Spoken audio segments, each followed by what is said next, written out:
Junagadh range IGP સાહેબશ્રી તથા police અધિક્ષક સાહેબશ્રીની સૂચના મુજબ જૂનાગઢ જિલ્લા વિસ્તારમાં ગેરકાયદેસર રીતે કોઈ જુગારની પ્રવૃત્તિઓની બધી દૂર કરવા માટે જે સૂચનાઓ થઈ આવેલી તે અંતર્ગત જૂનાગઢ ક્રાઇમ બ્રાન્ચના પીઆઈશ્રી અને તેમની ટીમને જે માહિતી મળેલી, આ બાતમીના આધારે પોરબંદર માંગરોળ હાઈવે નજીક વરામબાગ પાસે ગઈ તારીખ 4/12/2025ના રોજ એક યુપી પાર્સિંગ રજિસ્ટ્રેશન થયેલો ટ્રક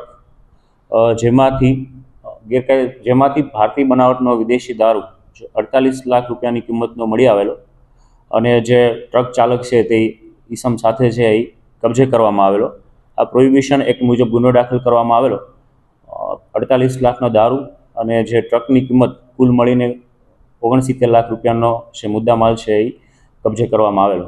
આ ગુનાની આગળની તપાસ જૂનાગઢ એલસીબી કરી રહેલ અને આ તપાસ દરમિયાન અન્ય 4 શખ્સો છે આ ગુનામાં સંડોવણી સામે આવેલી છે.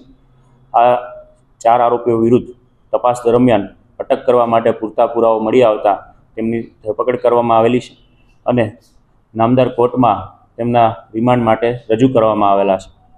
આ પકડાયેલા આરોપીઓમાં અસલમ આમદભાઈ પટેલિયા, મિતુલ ડોલુભાઈ દયાતર, અતુલ દાનાભાઈ દયાતર, જે માંગરોળ મરીન પોલીસ સ્ટેશનમાં પોલીસ કર્મી તરીકે ફરજ બજાવે છે.